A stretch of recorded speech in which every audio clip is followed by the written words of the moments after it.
When they find out who you are, they will show you no mercy.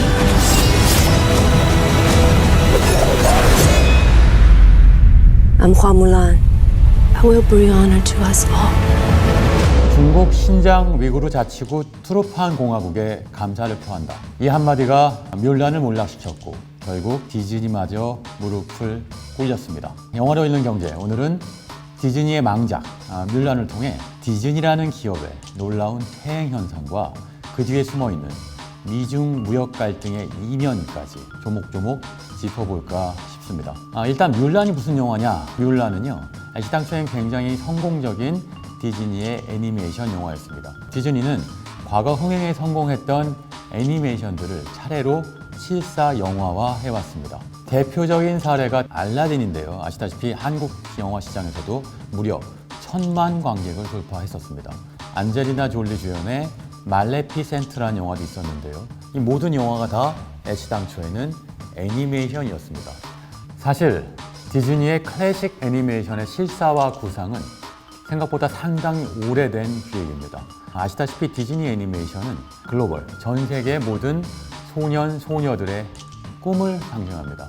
그러나 월트 디즈니 시절의 애니메이션은 기본적으로 기술적으로도 또 내용적으로도 올드 패션합니다. 지금은 디즈니 애니메이션의 원천 기술 자체가요, 픽사로 대체되어 있습니다. 2005년도에 픽사를 인수한 이후 디즈니의 혁신은 알고 보면 픽사의 혁신인 겁니다. 꿈과 모험과 환상의 나라, 그것이 살아생생 움직이는 실사 영화화가 된다면 얼마나 좋을까. 솔직히 이 계획은 알라딘까지 승승장구했습니다. 그런데 뮬란이란 영화 한 편이 이 모든 승승장구했던 과거를 다 말아먹어버렸죠. 자, 뮬란은 어떤 영화냐? 시대적 배경은 중국의 남북조 시대인데요. 중국의 혼란기입니다. 북쪽에 흉노적으로 침범을 받았던 중국 본토가 분열되어 있었던 시기인데요.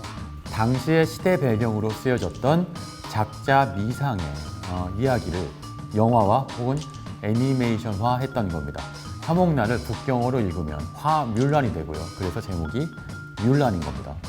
화시성을 가진 뮬란이라는 여성 주인공이 메인 캐릭터인 거죠. 네, 1998년도 당시에는 뮬란은 디즈니 애니메이션으로서는 매우 파격적이었습니다. 디즈니의 전형성을 깼기 때문에 큰 찬사를 받았었는데요.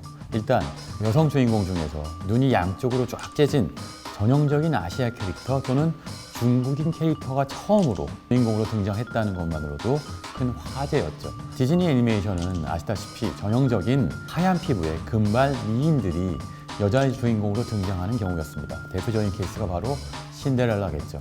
그 한 여성 주인공이 왕자를 만나 행복하게 된다는 신분 상승 스토리를 보여주고 있습니다. 디즈니는 그런 세계, 공주의 세계에 머물러 있었는데 화뮬란은 전혀 다른 캐릭터였죠. 인종적으로도 아시아 캐릭터였고요. 아버지인 상위 군인 대신에 남장을 하고 경영 의무를 해서 군 입대를 했다라고 하는 것부터가 매우 특별한 스토리였습니다. 남장 뮬란의 활약으로 흉노와의 전쟁에서 중국 황제의 나라는 연전연승을 하게 되죠. 하지만 여자라는 사실이 밝혀지자 왕따를 당하게 됩니다. 그러나 이 진정한 여성 히어로는 거기서 좌절하지 않죠.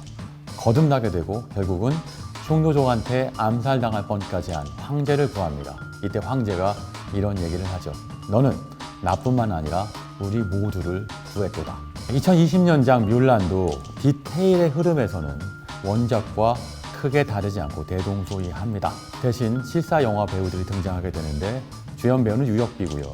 황제 역으로는 황비용의 주인공인 이연걸이 등장합니다. 자, 이런 캐스팅만 놓고 봐도 미국식 중국 영화답게 쿵푸 영화의 모양새를 상당히 띠고 있습니다. 그런데 문제의 발단은 따로 있었습니다. 여주인공 유역비였는데요. 2019년 8월에 그녀의 웨이보 계정에 나는 홍콩 경찰을 지지한다. 나를 비난해도 된다. 홍콩은 수치스러운 줄 알라. 이런 얘기를 올립니다. 당시 홍콩은 민주화 운동으로 홍콩이란 도시국가 자체가 마비되어 있었던 상태였는데요. 이걸 본 홍콩인들은 대노할 수밖에 없었죠. 미국 시민권자가 왜 개인적 웨이보에 개인적 의견을 전제로 올렸을까요? 그녀는 비록 미국 시민권자지만 중국에서 활동해야 하는 중국 배우였던 겁니다. 중국의 거대한 영화 시장을 놓고 봤을 때 류혁빈은 미국보다 중국적 자본주의가 훨씬 필요했던 겁니다. 그래서 뮬란을 통해서 오히려 중국 공산당 당국에 충성을 맹세한 측면이 있었던 게 아닌가 싶습니다. 두 번째 문제가 발생했습니다. 자, 뮬란의 엔딩 크레딧이었는데요. 중국 신장 위구르 자치구 투르판 공화국에 감사를 표한다라고 하는 스페셜 땡스 투 문장이었던 거죠. 여기서 투르판 공화국에 대한 설명을 드려야 될 것 같은데요. 투르판 공화국은 신장 위구르 강제 수용소에 100만 명 이상을 강제 수용하고 있는 악랄한 국가 공권력의 상징입니다. 중국은 신장 위구르 자치구가 독립하지 못하도록 매우 억압하고 있죠. 자, 뮬란은 시작은 홍콩 민주화 운동에 대한 홍콩인들을 무시하는 발언이었고요. 마지막에는 신장 위구르 자치구를 압제하고 있는 중국 공권력에 대한 감사 인사를 표하는 것으로 끝납니다. 시작부터 끝까지 모두 문제가 있었던 것이죠. 홍콩 민주화 운동가인 조슈아 왕이 트윗을 통해서 뮬란은 무슬림 위구르인들의 집단 감금 사건에 잠재적으로 공모하고 있는 영화다라고 비난하기에 이릅니다.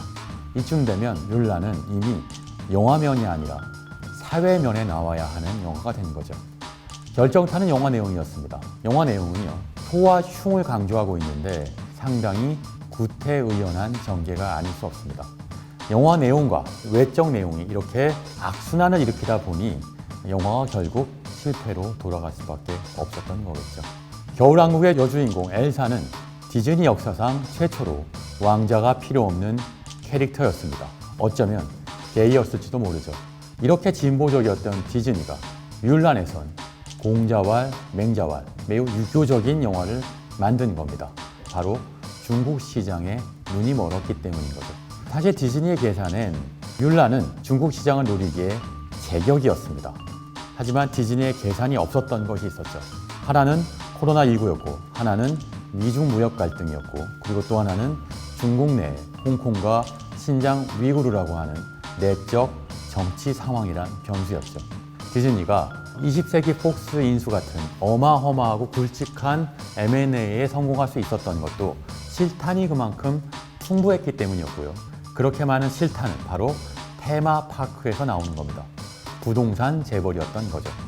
그리고 이렇게 부동산에 기반한 테마파크를 유지시키는 것이 바로 뮬란 같은 영화, 겨울왕국 같은 새로운 캐릭터인 겁니다. 그리고 테마파크의 가장 중요한 미래 시장은 중국입니다. 디즈니는 세계 최대 규모의 테마파크를 상하이에서 개장했는데요. 여기에 가장 어울리는 컨텐츠로 기획했던 것이 바로 뮬란 실사화 영화였던 겁니다. 미국의 테마파크 산업은 현재 매우 힘든 상태입니다. 결과적으로 얼마 전에 직원 2만 8천 명을 디즈니가 해고할 수밖에 없었죠. 중국 인력만 빼고요. 뮬란이란 영화의 내용뿐만 아니라 뮬란을 통한 테마파크 시장에도 얽매일 수밖에 없게 됐다는 거죠. 그리고 앞으로 이어질 중국 사업을 위해서도 디즈니는 중국의 눈치를 볼 수밖에 없었던 겁니다. 신임 CEO인 밥 채팩은 CEO로서의 성과를 보여줘야 하는 인물입니다. 이런저런 요인 때문에 디즈니는 퇴행할 수밖에 없었던 겁니다. 결국 뮬란이라는 디즈니 최악의 흑역사가 만들어지게 된 거죠.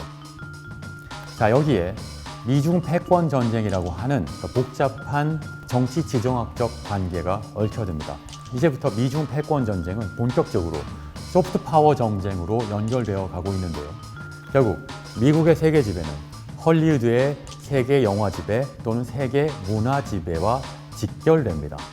그런데 이게 코로나로 흔들리고 있죠. 영화 산업이 붕괴되고 있으니까요. 그리고 넷플릭스를 비롯한 OTT 서비스가 창궐하고 있고요.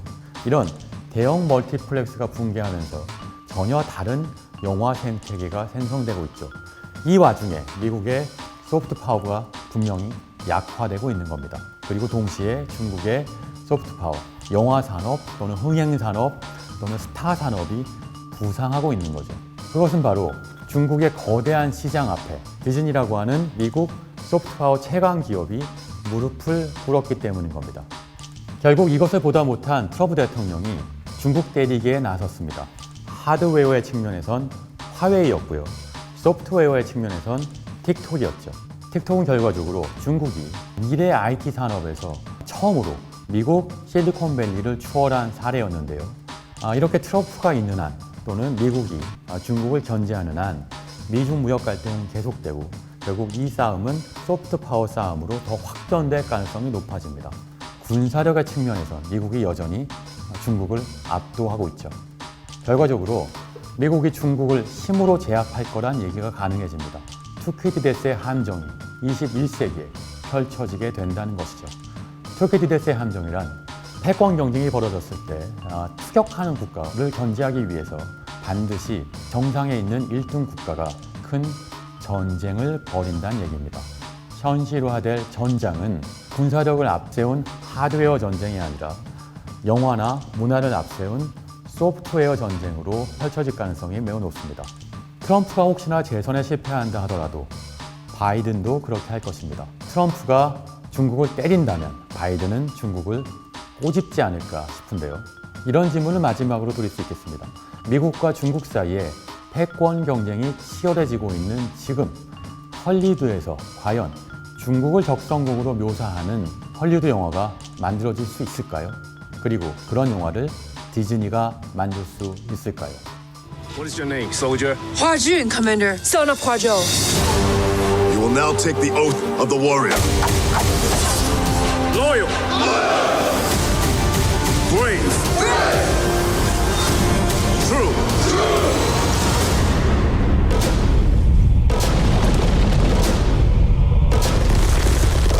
Release! A girl threatens our plans. A warrior.